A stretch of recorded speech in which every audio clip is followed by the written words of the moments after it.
If you haven't already, be sure to grab your free copy of my first two books, Frugalpreneur and Authorpreneur, by going to thesarahstjohn.com/free. That's THESARAHSTJOHN.com/free. Now on to the show.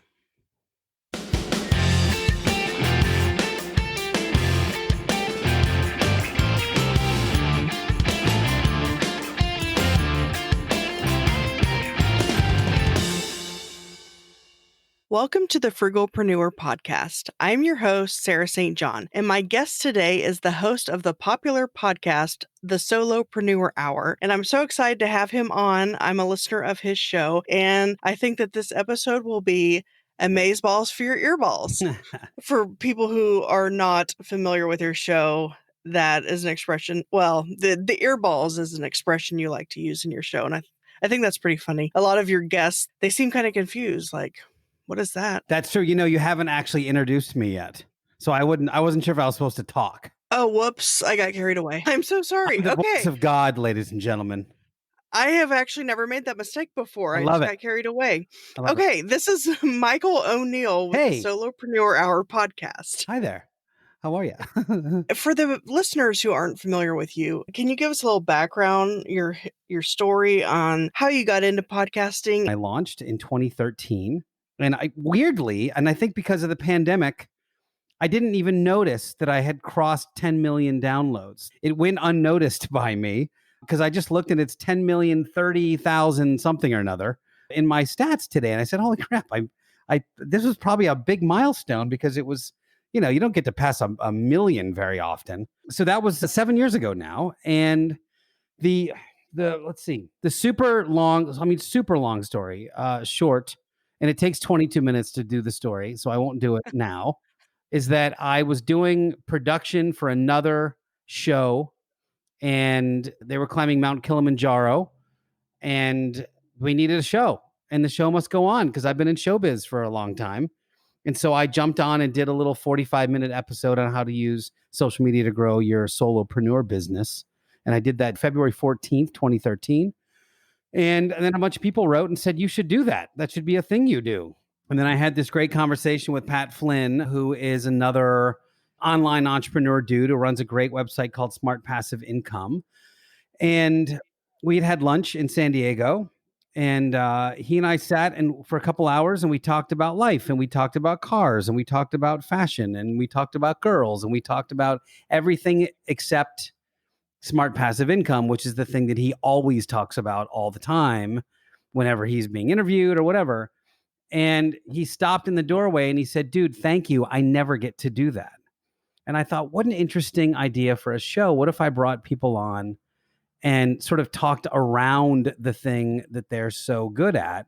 But we really got to know them, because if I can learn who you are as a person, I can find out why you made the decisions you did. And I think it's a way to feed fundamental into someone who's a burgeoning entrepreneur versus a tactic, which tactics come and go.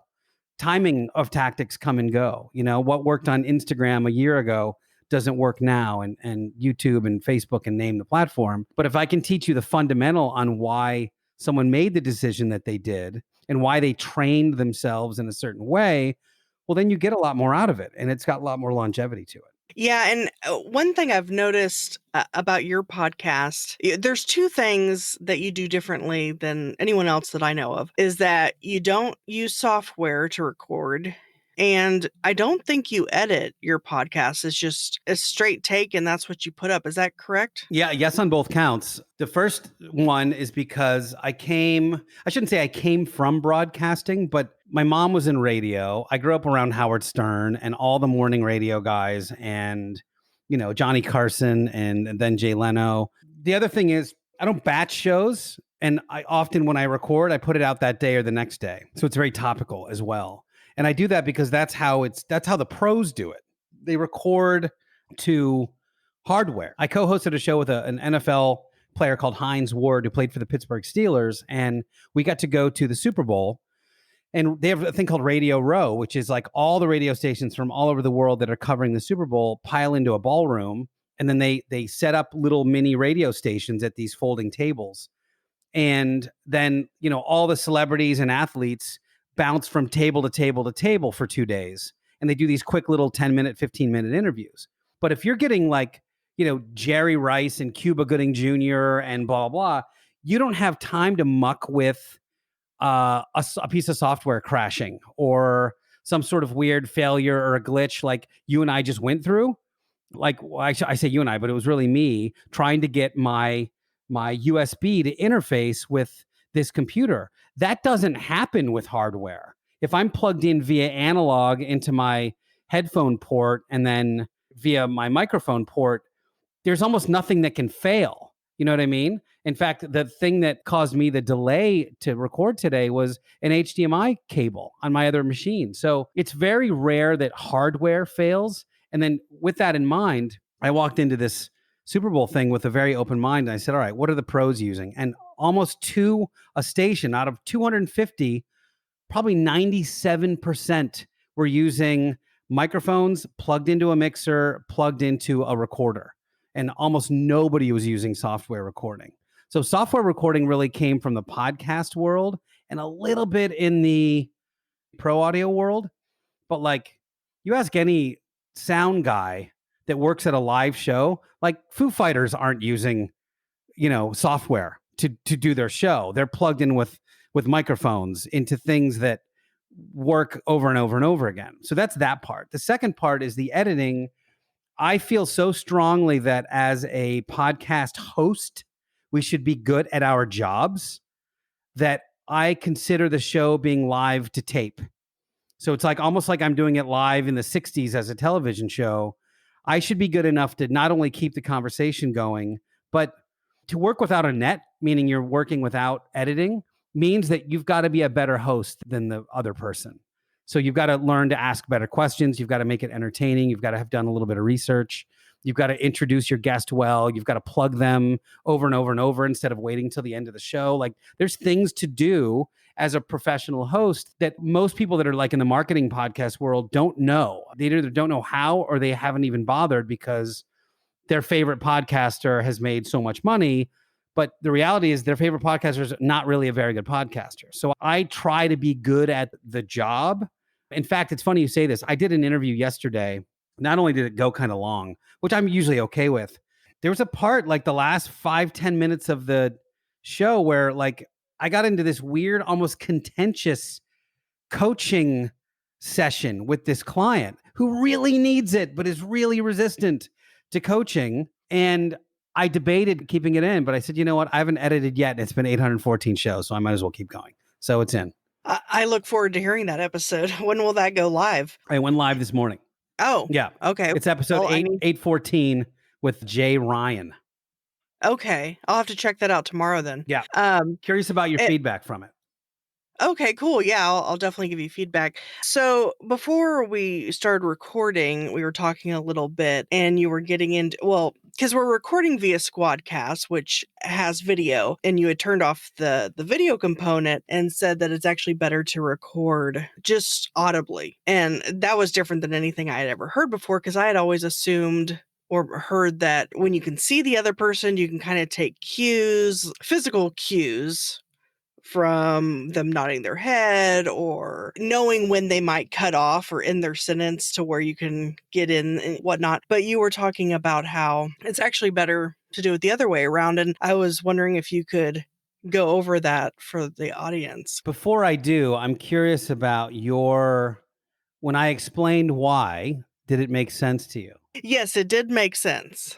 So there's been a trend really in the last, I'd probably say like 2 years, maybe a year and a half, of people putting a video component into their podcasts and putting them on YouTube and wondering why that's getting 17 views and nobody's paying attention to it. And the reason why is because when we think about, well, I'll break it down from a physiological standpoint. So you and I could be having a conversation in person or via video. And like you mentioned, I might be using hand gestures, or I might nod at you, or I might blink a certain way or smile or whatever. You can tell when I'm joking or whatever. All great if that's the way the media is going to be consumed. People can see that and it's great. Problem is with podcasting is 97, 98, 99% of the people listen to it while they're on the treadmill or walking the dog or driving to work or whatever. They're not generally logging into YouTube to watch two talking heads, which is really what it is. Like you've got, someone on the left side of the screen and somebody on the right side of the screen. It's not like there's a multiple camera shoot. We're in the same room. There's a beautiful set. There's lighting. That's typically not the case. Sometimes it is. Joe Rogan certainly has that going on. Joe Rogan is also a professional broadcaster who's been doing it for 20 plus years. So to me, the biggest advantage of podcasting is that everybody says, I love listening to your show because it feels like I'm right there with you. It's an intimate type of show versus radio, because it's very one-to-one, versus radio, which is very one-to-many. Hi, welcome to Bad Traffic Weather in the Tens, right? And you sort of feel like you're part of this big group that's paying attention to this, but radio doesn't feel intimate. Podcasting really feels intimate. You can sometimes hear people's breath, and you can hear their dog barking in the background, and you can hear that there's like a real conversation, and you're sitting at the coffee table or the coffee shop with them having this conversation. The problem is when you turn on video and just the hosts have the opportunity to see eye contact and facial expressions, 80% of our communication is sublingual. So all of that intimacy that we built up by people listening to the show has been broken because they're not in on it anymore. Now it's just us that are in on this little one-to-one laughing kind of communicative thing. But because we don't need to, we stop painting the theater of the mind. So we don't do the thing that is the most important part of podcasting, which is building these visuals with our voice that most people will be able to consume. We resist, or we don't use those visuals when we actually see each other and we don't have to. So it's almost a crutch that gives worse results than if we didn't have it. So often if I'm ever interviewed on other people's shows and they want video on, I say, okay, that's fine. But I put a screen in front of their face. I don't see them. And I do that because think about two things. Number one, when you were a kid and you were on the phone and it was 2 a.m, you were talking to your best friend or some boy or some girl you liked in high school. And it was like you'd been talking since like 10:30 and it's 2 a.m. and your eyes are closed and you have this amazing imagination about what you are speaking of, and you're describing it with these beautiful, rich words. Or I say, hey, I want you to listen to a song right now. And I have a really fancy set of headphones, Sarah, and I go, check this song out. You put the headphones on. What's the first thing you do? Close your eyes? You close your eyes. You block that visual because you really want to absorb the audio that's coming into your ears. So if I can help it, I don't like anybody to have video on for their regular podcast. What I would suggest is if you have a regular show, great.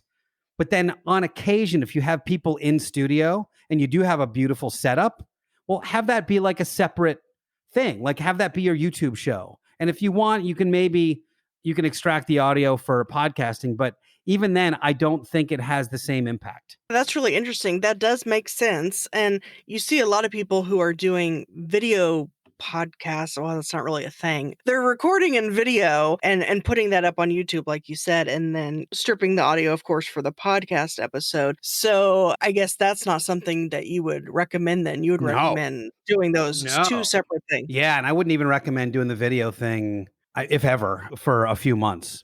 Like first shake out the podcast and see if anybody cares about your show and about what you have to say. And if they do, then you go, okay, cool. Maybe we can do something cool with this.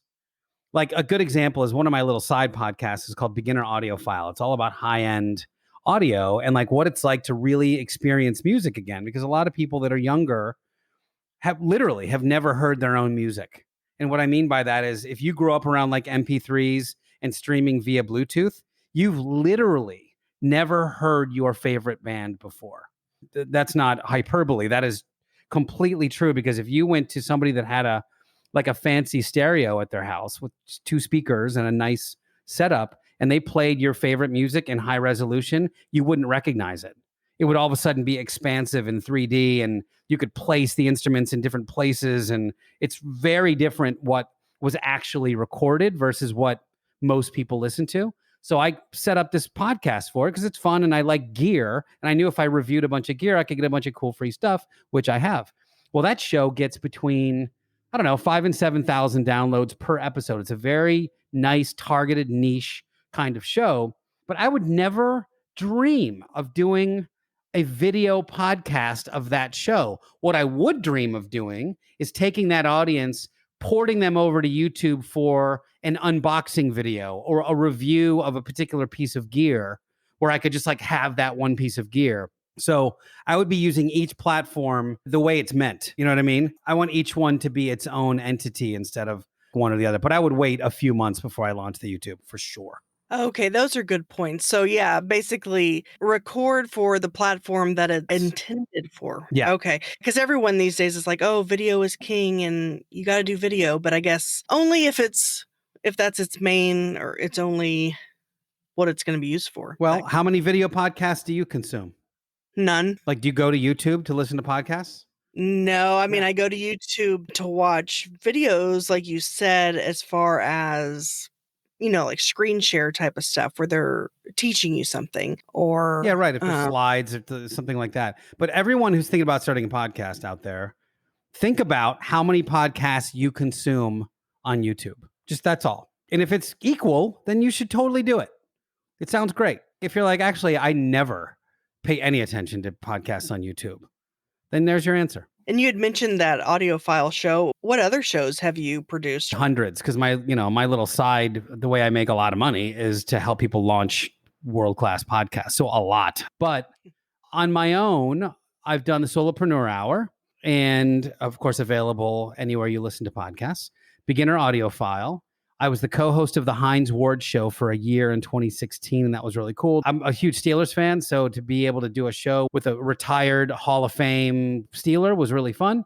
So that was like another one. I did a little, let's see, what else? Well, right now I'm mainly focusing on YouTube, if I'm being honest. For about 18 months, I've had a vintage Porsche-based YouTube channel called Wrench, RENNCH. And at the moment, I'm taking a 1969 911 race car and converting it back into a street car. So I'm 21 videos into that at the moment. And that channel is really getting momentum, which I'm really excited about. It's been a slog. I think maybe this is a great lesson for people. If there's any one piece of advice when you're launching anything, especially on a budget, it's patience. Do not expect that you're going to launch a podcast and then you're going to launch a mastermind group and then you're going to be doing live speaking and write a book in the first 6 months. It ain't happening. So knowing full well that this is the case, I started building this YouTube channel. I think it was May 2018. So maybe I'm about 2 years in is when I launched it, but then it really sort of officially launched last September when I bought this project car. And I knew like, if you're going to build a YouTube channel around cars, you need a big long-term project car. So I started building this thing. As of today, I have 3,800 subscribers. But here's how the evolution went, which has been really cool. Think about this for like 18 months, right? First, I was psyched if I got 3 figures. So if any of my videos got over 100 views, I was excited. And mind you, when I started this, my podcast probably had 8 million listens. I traveled all over the world teaching people how to be better podcast hosts, all about branding, all about podcasting had been my world and I had some notoriety in that space. So to go back to being brand new and unknown at anything was sort of simultaneously, humbling, but also kind of thrilling because I do most of my shows about teaching people similar stuff to what you're doing, which is like, hey, if you want to start a thing, here's the process of how to start a thing.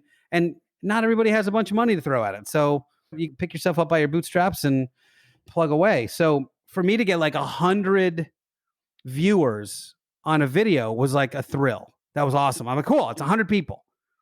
And then, I kept putting more and more out and I'm putting, doing video, multiple clips, you're editing 80 clips that is 6 or 7 hours of footage into 15 minutes. So it's 6 to 8 hours of editing. And I'm much faster at it now than I was before, but it used to take me like 2 days to edit a video. And I'm doing all that for 128 views. It's like, all right. But in the back of my mind, I thought, but this is what you do. This is how this goes. There's no shortcut to patience. You just have to deal with this. And so I cranked away and cranked away and cranked away and kept putting videos out and putting videos out and putting videos out. And then I started getting to like 500 views. And it's like, cool. I had not broken four figures yet, where it's like a video got, 1,000 views. But YouTube is so evergreen. And if you title it right and you've got the right kind of tags and stuff involved, it's going to continue to grow over time. So when my video started getting like 1,000 views, which was, I don't know, 12 to 14 months into it, and I'm still a baby. I'm still 1,200 subscribers and I hadn't been monetized yet. It was like, it's a slog. So that was a big deal. And so then I took a lot of time off because I didn't have the car yet. I didn't really have anywhere to work on it. And I really just started building again in March of this year. I moved to Long Beach to I got a huge garage. I moved here just for the garage, just so I could do this car. Talk about commitment. It's true. I'm not even kidding. I found a place with a 4-car garage and I said, well, I can't build my YouTube channel out of a single car garage and that's already occupied in San Diego. I need something else. So, not only did I buy the car for a chunk of cash, but then, moved my whole life to come here so I could build this YouTube channel and be more immersed in this community. Because that's the thing I wanted to do. I wanted to be involved in this vintage Porsche community. So, you got to make commitments to those things. So I did that. I mean, cranking and cranking and cranking. These videos I was putting up were getting 676 views and 724 views and something like that. And then they would sort of just start creeping. A couple of them crept over, 1.1, 1.3. And so that was exciting. And then literally like 3 weeks ago or so, Sarah, it started bubbling. I could see it. So I could all of a sudden the video was getting 1,000 views in like a week, which was like, yes, that's cool. Like people are starting to pay attention. I'm getting more subscribers by the day. And now my last 2 videos that I've done last week and this week have gotten 1,000 views in the first 24 hours. And I'm really seeing a thickening trend where like now it's 20 and 30 and 40 subscribers per day. Like it's starting to bubble up. And I honestly think that if I have 10,000 subscribers with this YouTube channel, that I can make it into a 6-figure business. I honestly think I can monetize it 6 figures with 10,000, because if you choose a good niche and you know how to ask for sponsors and you know the concept of lifetime customer value, you can really monetize a very niche-based show without a huge audience. Oh, wow. That's awesome. Yeah, that definitely shows dedication and patience. And I think that's true with whether you're starting a podcast or a YouTube channel or anything. Any business, any type of business, Yeah. got to be patient. I'm talking patient for years, not like for weeks or months, or why isn't this thing working, or why is that person speaking at this conference and I'm not? Well, because they've been doing it now for 11 years. Your YouTube channel, that obviously is a good example of what we were talking about as far as when you should have a YouTube channel, because obviously what you're doing is very show and tell, so to speak. Like it's very all visual, yes. And so that's definitely not really something you could do with a podcast. So not even a little bit, nor would I want to. Although here's what I'll say. I'd like to cross a bit over. I mean, obviously I have a lot of interviewing experience. And I thought, well, it would be really cool to interview because where I moved, I'm in like the heart of Porsche guru builders and engineers and things like that. Well, it'd be really cool to get some of these guys into my new garage, which I've built into this event space, and do a one-on-one interview with them. That I would probably make a little podcast out of. I would just make it one series. If I bring like Rod Emery and Jay Leno and Magnus Walker and a bunch of these Porsche guys with notoriety, and I do 12 interviews, all I would do is just upload all 12 at the same time, and it would just be a season, and I would just have those things be on iTunes, funneling people to the YouTube channel. It would have only one single goal, which would be one call to action, which would be to send people to subscribe to my YouTube channel. I wouldn't continue to do it. I would only have those interviews, and then I would have a call to action to send them to build the YouTube channel, maybe buy some merch or something like that. But that's an example of how I might combine my two worlds. Yeah, that would be awesome to get Jay Leno. Speaking of which, I know you've had a lot of big name guests on your Solopreneur Hour show. I'd love to have, like Barbara Corcoran and, big names like that at some point. What tips do you have on how to approach that? This is why I think it's so critical to be good as a podcast host. This is specifically the thing you're asking is why you want to be a pro. Let me ask you a question on this. And again, anybody that's a podcaster out there, answer this honestly to yourself as I ask this. How often, Sarah, do you make it to the very end of a podcast, like closing credits? Probably about 90% up until the closing credits, but I don't usually listen to the closing credit. But like you'll make it to where they start saying goodbye? Yeah, most of the That's time. great. The answer to that is about 15% of the people make it through the closing credits of a podcast. Oh, wow. It's very low. When do 99% of podcast hosts promote their guests? Probably at the end. So But they should be doing literally they are completely wasting the time of the person they just interviewed, who's hoping that they're going to get a plug for their book or for their website or for their brand or for their business. And they're wasting their time because they've completely blown it as a host of a show. When you go to Jimmy Kimmel or Jimmy Fallon or any actual professional broadcaster, it's the first thing they do. They'll say, our next guest has had 2 Emmy awarding, or he has the most Emmy award winning sketch comedy series of all time. He has a brand new Netflix special coming out August 15th and 16th. Ladies and gentlemen, Dave Chappelle. That's how a pro introduces a guest. And then the second they come on, they'll say, Dave, you've got a brand new Netflix special coming out, blah, blah, blah. And they'll plug that guest. You want to get the plugs out of the way at the beginning and the middle and the end of a show. You want your audience to know where to find those people. So that's part A. The second huge mistake that podcasters make is they say, where can people find you? And it's like, literally, it's your job as a host of a podcast to tell your audience where they can find your guests. It's like if there was it's like if you were going to make toast, it's the first line, which is like put the bread in the toaster and push down.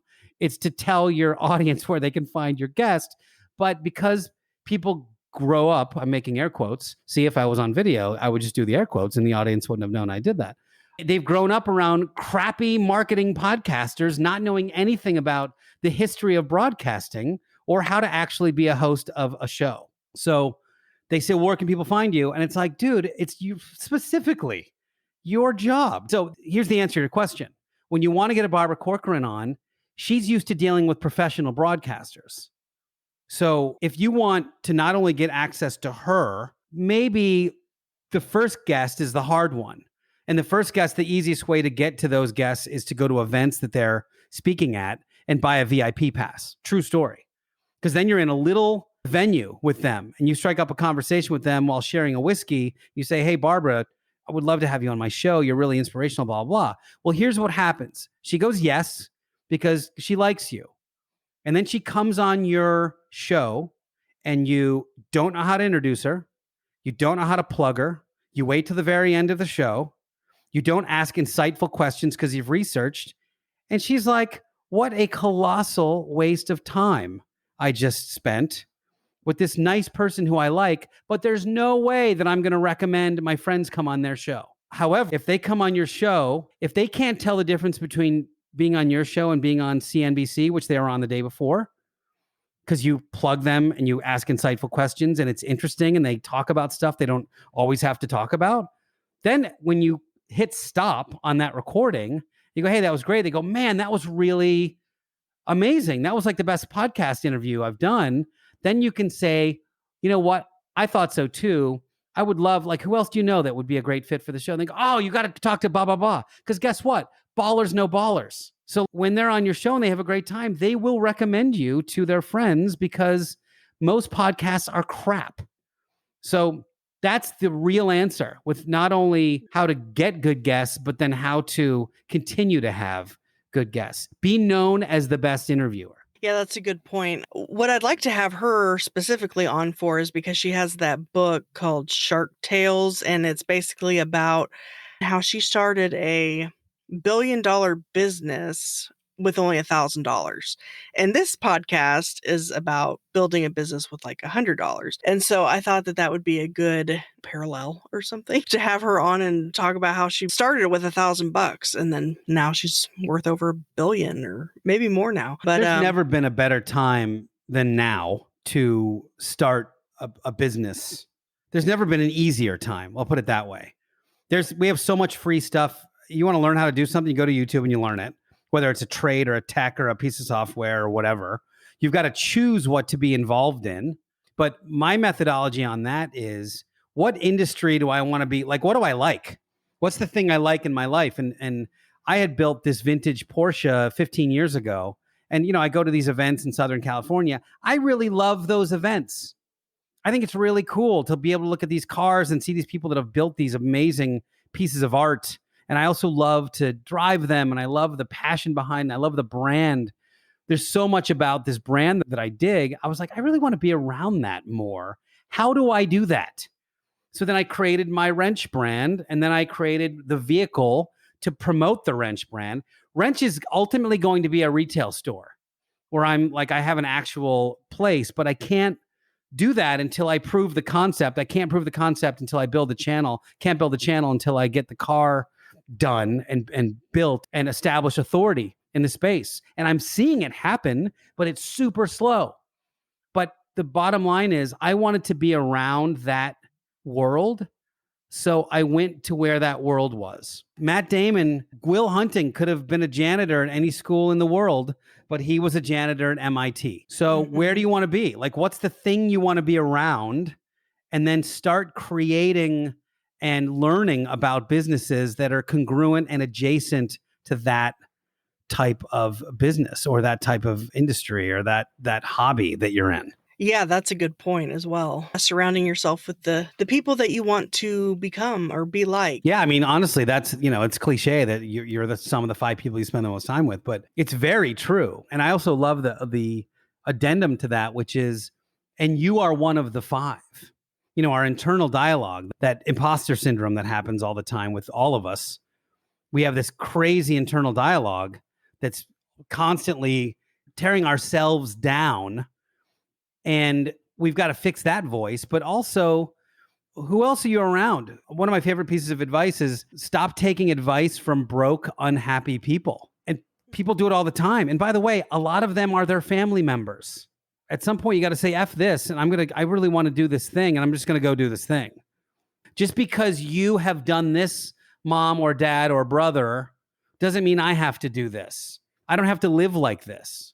I'm going to go do the thing that I want to do because I want to do it. Well, what's the vehicle to do it? You want to create passive income? I mean, the best thing you can do right now, especially when we have a pandemic and there's not a lot to do. I have a set of books called The Sexy 7. These books are critical to your success as a what I would call a solopreneur. And to me, if you read these books, and by the way, I won't work with anybody that hasn't. Like, if you're going to be one of my private coaching clients, you have had to have read these books so that you understand my perspective on how I'm coaching you. It's just the way it is. And it's the price of admission. So if you read these books in this order, you can open up your front door that you've had for your whole life, but you're going to open it up to a completely different landscape. You're going to see a completely different world if you read these books. So the first one is Rich Dad, Poor Dad by Robert Kiyosaki. That to me defines the vocabulary of the wealthy. And wealth in this case is defined as a measure of time and not as a monetary figure. And what I mean by that is, he says, how long can you maintain your current lifestyle without working? That's the definition of wealth. So if your bills are $3,000 a month all in, and you have $6,000 in the bank, you are wealthy for 2 months. Okay. So the goal is to match your passive income, or income you don't have to work an hourly job for, to that monthly output. And you would do that by doing things like affiliate marketing, network marketing. You could have a house that you get paid rent any number of ways that you can bring in income every month. Could be life insurance, could be whatever.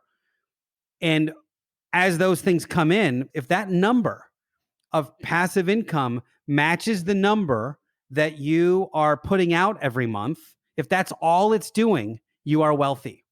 So if you've got bills that are $3,000 a month and that's it, and you can live and you can pay rent and you can eat and you can be entertained, and then your passive income is $3,000 a month, guess what?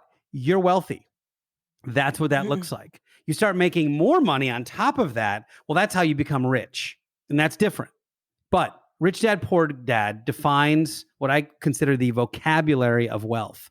His second book is the second book in the Sexy Seven series, which is called Cash Flow Quadrant. So if the vocabulary is Rich Dad Poor Dad, Cash Flow Quadrant gets you thinking about it in sentences, if you will. Book number 3 is The 4-Hour Workweek by Tim Ferriss. And that, to me, starts getting people thinking along the lines of, oh, I didn't know this could be a business, right? People that are running like Etsy shops, or people that are doing like, what is it, FBA on Amazon, fulfilled by Amazon. So they're buying a container full of widgets from China, and then they're selling them on Amazon, or they're doing what's that called? They're doing price hacking, where Walmart is selling a Monopoly game for $17, right? And it's super popular for whatever reason. Maybe it's Christmas season or something, and it's selling for $74 on eBay. So they go around to all the Walmarts and they fill their van with these Monopoly games, and they sell them all on eBay and make thousands of dollars. It's those kinds of things that I think the 4-Hour Workweek does well. Like, it really sort of hacks that. Number 4 is The E-Myth Revisited by Michael Gerber, who is notoriously the worst interview I've ever had on the Solopreneur Hour. Long story, but a curmudgeon. If there ever were a curmudgeon, Michael Gerber is a curmudgeon, but he wrote a book that was so good and so impactful for me that when I finished reading it, I thought, oh, okay, this is how you structure a business to be wealthy. So you work on the business and not in the business. And it's really a great book. Number 5 is StrengthsFinder 2.0 by Tom Rath. There may be a more modern version of this. I did read this book like 10 years ago now, so maybe StrengthsFinder 2.0 is outdated, but basically what it does is you go through, you buy the book. It's the only one of the 7 that you have to buy brand new because it has a code, so you can take a test online. And that test will tell you your 5 greatest strengths. And once you know what you're good at, then you know who to surround yourself with, right? Some other people that might fill in some of the blanks based on your E-Myth Revisited organizational flow chart. You'll know exactly who to build your business with. Number 6 is Crush It by Gary Vaynerchuk. Again, a little dated. It was a 2009 book about social media, but the thing I loved about it is that he taught concept and not tactic. He taught what I call the Harry Met Sally technique. I've been calling it that for years and years and years. If you guys have never seen the movie When Harry Met Sally, it's Billy Crystal and Meg Ryan at her Meg Ryanest. She was adorable in this movie. And there's a very famous scene when they're sitting at the diner in New York City, and they dated for a minute. Billy Crystal says to Meg Ryan, oh, I could always tell when a woman faked it. I can always tell.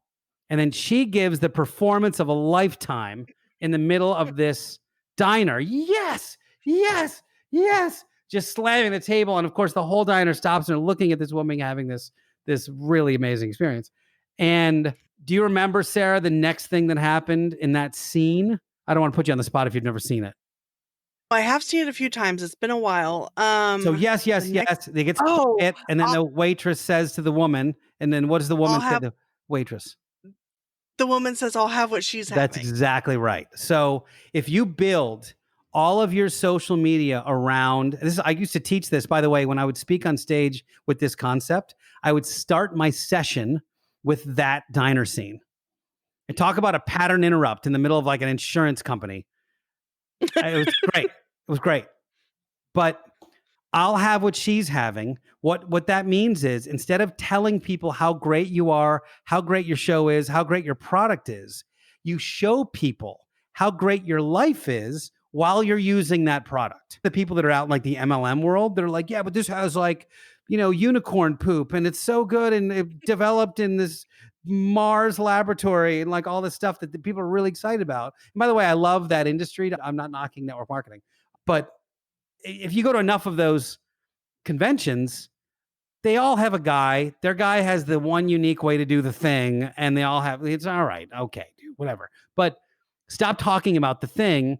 Start showing me that you're hiking in the middle of the day with your two kids because you're making so much passive income that you don't need to work at the insurance company anymore. And now I'm interested. So I'll have what she's having. And then finally, the seventh book is called Zag by Marty Neumeier. And Zag is, I spent 15 years as a branding guy. I was a designer and a branding guy. Everything I do has a slant towards, well, what's the brand? What's the message? Do I know as a consumer, having just met you or seen your company for the first time, what it is I'm going to get out of this interaction? Like what's in it for me? This is why I don't think people should have, they should never name podcasts after themselves. And they should never have their pictures on their podcast because who cares? It's like a real estate person having their picture on their business card. Why do I care what you look like? Like, why does that matter at all? What I want to know is how well you know this region so you can put me in the best possible house for me and my family. That's what I want to know, not that you had your hair blown out, like whatever. So zag, while everybody is zigging, you zag, which is why you listen to my take on using video on podcasts, and it's probably different than a lot of the things you've heard. Well, guess what? Not a lot of those people you've listened to have 10 million downloads that have made a career out of podcasting. So like, I don't know. You can point to scoreboard and go, all right, listen to whoever you want to, but Right. Whose advice are you going to take? I actually have all those books except for number 5, and I've heard of number 7, but I don't have that I was one. going to say you have Zag. That's amazing. Right on. No, I've heard of it, but that's funny that you had mentioned Michael Gerber being a curmudgeon, I think is the word you used. Yeah, being nice. I've heard other people say that as well. I need to listen to that interview you've done with him. How do you handle a difficult guest like that? What kind of tips would you have? I've never had a difficult guest. I've had some that give like one word answers. So I'm going to plug my own course, which is called The Art of the Interview. It's artoftheinterview.co, artoftheinterview.co. And it teaches all the stuff I've been talking about in terms of like how to be a good interviewer.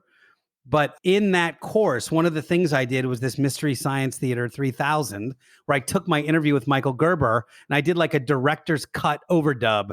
I was like, all right, so you hear I'm about to ask him this question and here's how he responded and here's what I had to do. It was really funny.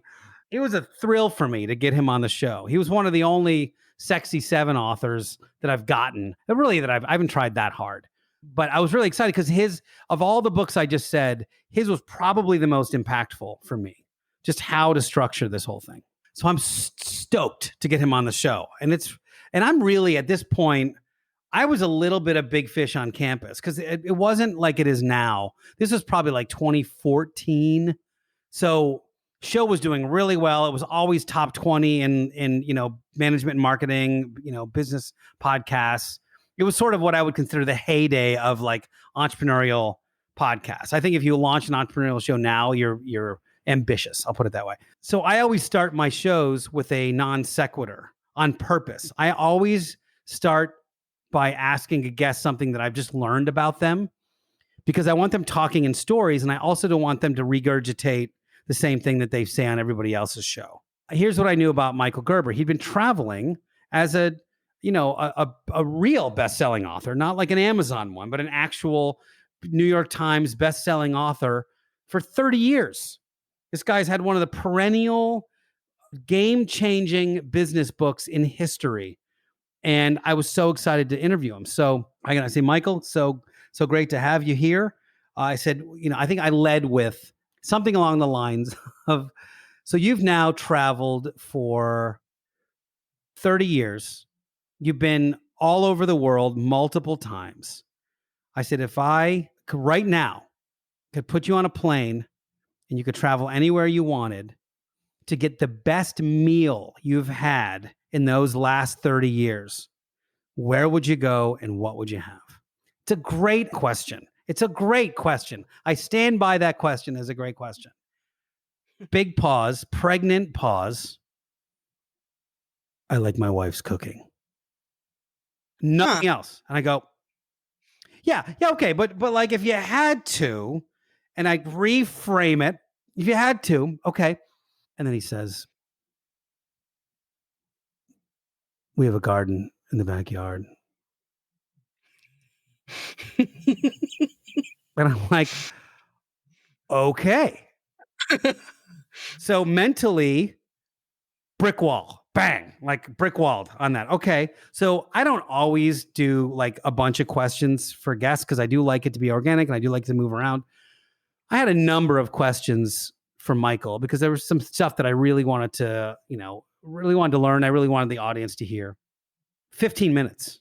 I banged through those questions in like 15 minutes. He shut me down on almost every single question. Now I've got 45 minutes of an hour-long show that I've got to fill. I've got filler I've got to do for 45 minutes. We almost argued, by the way. It was really funny too, because as I started the show, I'm sitting down, I'm at my desk, I've got my little Heil PR40 microphone at the time. I'm all good. I'm sitting, I'm relaxed. Within 10 minutes, I'm standing like I'm about to throw a punch. Like my body is positioned like I could defend or throw a punch. True story. I'm standing, my microphone is at my mouth level, and I'm battling with this dude for 45 minutes. And I hit stop and we got off the call. And I remember thinking that was the full extent of my capability as a broadcaster. He stretched my capability to the limit. And if you listen to the show, I think you'll hear that it came off okay to the casual listener. But for anybody that studies this like I do, like my buddy called me the next day, who's also deeply immersed in like studying stage and hosting and blah, blah, blah. Chris Cerrone, wherever you are. He calls me the next day after I posted it and he goes, dude, Gerber. And I was like, dude. I said it was friggin' brutal, like brutal. And who John Lee Dumas is, right? Oh yeah, definitely. So he had what's his face from Kiss on, Oh, long tongue dude, Gene Simmons. Gene Simmons. Uh-huh. If you listen to JLD's interview with Gene Simmons, he had a tidal wave roll over, like he had a steamroller roll over him. He got destroyed by Gene Simmons. And it was so like I'm listening. I remember where I was too. I was driving to the gym, listening, go, you poor guy. Like he was just getting crushed by this guy from an interview standpoint. If you listen to it, he was late by like an hour, already threw John off his game. And then he like had to call him and be like really abrupt. And John's a really planned, well thought out kind of guy. And he just demolished him. And I remember leaving the Gerber thing going, that didn't happen to me, but one more feather on my back and it would have. And I got demolished by a guy named Magnus Walker, who I just mentioned earlier in the show. I had the flu and I went in to interview the guy and I couldn't get him off of his agenda. He knew how he wanted to answer every question and he knew how the narrative of the show, and people don't do that on my show. Like it's my show, it's my narrative, it's my audience. You don't get to come on and just promote your thing. It's not how it goes. And I was sick with the flu and I couldn't battle him. And I just got run over. I got run over on the show. Anyway, so it's tough when you've got to do this. And especially like what we talked about earlier, I'm live to tape. So if I get run over, you hear me get run over. That's the thing. So I do my best to work out in the gym so I don't get run over on live radio in front of all you guys. What episode numbers those two that you mentioned are? The Michael Gerber and then the other one where you had the flu? Yeah, Gerber Solopreneur Hour is 146. Okay. And then Magnus Walker is 191. Okay. And that might be helpful for the listeners. Yeah, I know, for sure. And make sure you subscribe to the Solopreneur Hour. Well, yeah, definitely. Obvi. It'll be totes amazeballs for your earballs. For your balls, you guys. Find me on the Faceballs at faceballs.com/soloballs. Because everything ends in balls now. Everything is about balls. If we've learned one thing from the pandemic, ladies and gentlemen, everything is about balls. Well, that might actually be a good note to wrap up on. I was gonna I've never heard a better note than that to wrap up on, but go ahead. the only other thing I was thinking of asking you about was if you have any kind of like pre-show rituals before you record. Yeah, I do like the 50 burpees. No, I have a bunch of questions that I ask so that I have someone's a lot of the stuff that we talked about earlier, which is like as the host, I need to know about like what you're promoting, what all of your social media, what's your favorite social media URL so I can plug you and plug you and plug you. Do you have a hard out? You asked me that. Like, do you have anything you're going to be missing? Well, like, pickleball. I was going into pickleball. And then like a little bit of I just have them like give me a bit of a bio. And then so ahead of time, we jump on, Skype or Zoom or whatever. I do have video on for this first little part. I say hello. I take in their environment. I like to see where they are, see if there's any posters on the wall, anything I can learn anything from. I think with Chris Ducker, I think I saw a Yoda or a Star Wars poster or something. Before you knew it, he was doing a yoga impression or Yoda impression on my car on my show. On my car. He's doing a yoga impression on my car, is what I just said. A Yoda impression on my show. Where's my head? He'd never done that before on a show, and that was great. And I ask all those things, like, you have a heart out, you have a, whatever. And then while we're talking, I'm actually adjusting their levels on my mixer. So that way I can get, if they're not nice enough to use a real microphone, I can fix their audio with my mixer. I turn their treble down, turn their mid and bass up a little bit, and equalize their audio to me, because we've already talked about it, I don't edit. I don't edit levels either, because my levels are perfect coming out of the recording. So my post-production takes about 6 minutes, if that. I drag the MP3 files in. I choose what intro I want. I move the outro to where it needs to be. I hit export. Like, that's as much work as I have to do in my whatever the editing software is.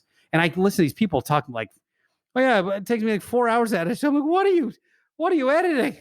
What on earth do you think people care about at this point? Like, what if you just got better at not saying all the time? What if that was the thing? Then it could save you 4 hours per episode. You're doing 3 episodes a week. Jeez. Anyway, so I do all that ahead of time just to get their audio right, and then I turn it off, and then we hit record, and we just go. We rock with it. But that's it. And if it's a bigger fish, I will do some other research. I tend to do a bit of research anyway. I even researched you a little bit. And I like to just have a little bit of background on who I'm talking to or what the vibe of the show is if I'm the guest. But certainly if they're the guest on my show, I want to know what their favorite sports teams are, and if they coach their kids' softball game, or if they're into stand-up paddleboarding, or anything that I can do to ask them a question that they've never been asked before. Yeah, I think it's important to do research on either end, whether you're the guest or the host. One thing when I was doing research about you, well, I knew a lot already because of your show, but that you're a drummer, which I am also a drummer. No way. Yeah, I haven't done it in several years, but Have you seen my yeah, drum room in my new place? no, Oh, I I got to show you. So haven't. before we log off of this, I'll turn video Uh-huh. back on and I'll show you how cool my new drum room is. Oh, that's awesome. Yeah, Yeah, I'd it's love to see awesome. that. Where do you live, by the way? I'm in Dallas, Oh, cool. Texas. All right. Well, so I'm curious, on a scale of 1 to 10, how am I as a host, at least for this? That's great. I'm putting you on the spot. Everybody asks a question nobody wants the answer to. Well, you haven't Uh, plugged me once, so you ah, get demerits for that. okay, well, I did mention the Solopreneur Hour, but yes. That's true. But like, And well, how do people find me on Instagram or my wrench ah, thing or like any of that stuff? It's all right. We'll let you slide. But and I messed up the intro where I I don't didn't, care about that. That's no big deal. okay. Yeah. That is one of those things that I don't think happens very often. I think it's that may have been I listened to this person's podcast nerves. Maybe I'm wrong. Yeah, I don't know. yeah. But I've done stuff like that myself. Good job, dude. Well well done. But no, I wasn't saying yours was, but I've done that to myself. But no, I think you are very natural at this. I find you to be very natural at this. I'll tell you one thing I thought you did great. When I was telling the Michael Gerber story, and I was very intentionally pausing. And I was doing that because I wanted everybody to feel how uncomfortable it feels for 4 seconds of dead silence on a show when you're thinking, did did Skype drop? Like, did Zoom? Did he hear what I just said? So when I was telling that, I was really hoping you weren't going to jump in and be like, yeah. And you didn't. And I thought that was great. So well done. Yeah. Yeah. I picked up on the fact that you were demonstrating how that interview went. So getting All a right. guest to sit in their energy for a minute is a fantastic way to suck an audience in. I mean, really and I would say that I'm probably a C plus at this. Like if you were interviewing Obama, if you go back and watch Mhm. any interview that Obama does live and he's in front of a real pro, he's so thoughtful. And I mean that not like he's going to bring you flowers when you're sick, but his answers are so intentional that he pauses really long. And it's really easy as an interviewer to try to fill that white space. And it's a great thing to not do it. Yeah, I think a lot of people are uncomfortable with that. And I try to be, I mean, I've probably filled a few gaps in in our interview, but I try to, let the guests speak. And that's one thing with the video that I like is that you can tell by their facial expression if they're done or not. But You should be able to but I tell that though, because I yeah. think there's a good banter that happens when you get a pro on, when they're done, and it will go longer and you will have a chance. They will a pro will let you back in. So like when I interviewed Jack Canfield, it was like one of my favorite interviews because I remember looking at the audio file, like in my editing software, my words were, it's two different lines, right? And mine were super short and then his were super long and mine were super short and his were super long. And it was just this thing where I said, man, you can just give that guy, a grain of rice and he will make jambalaya out of it. Like he knows so much about not only what he wants to convey, but he's so good at conveying what he knows you want to convey to your audience. And that's the pro. That's a real pro. Versus Yeah, like that's what he wants to. It's one thing to impart your own agenda. It's another thing to recognize the other person's agenda and speak to that to their audience. Yeah, see, I was waiting there intentionally to see, like, if you were wanting me to come And in I was there or not, done. and then you're I was like, say something. Come on now. What are you, deaf? Did you not hear me? No. Oh, All right. man. Well, it's been a Well, hoot.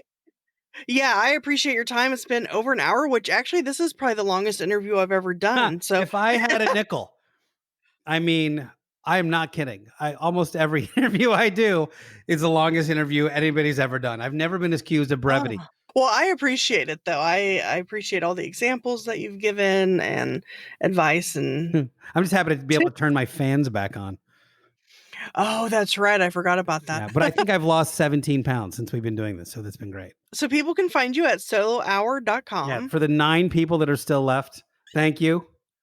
It's solohour.com because nobody can spell preneur. Yeah, or you can go to solopreneurhour.com. I like that it's called Solopreneur and mine's Frugalpreneur. I know, look So at it's that. like, We're brothers and sisters in arms. and that course that you mentioned is artoftheinterview.co. That's right. I'll also have show notes at thesarahstjohn.com/solo hour. Have you ever looked at the stats of how many people look at show notes? It's like 3. That's why I I stopped haven't. doing them. I should. I did them up until about Oh. episode 500. Then I thought, Mhm. what am I paying these people for? Like nobody ever no one was ever like, hey, so I was checking out the show notes. I really appreciate that you added this. But I was like, and I went the Joe Rogan way, which is just like one tiny little sentence. So if you're a big show notes person, write to Sarah and thank her for all that effort.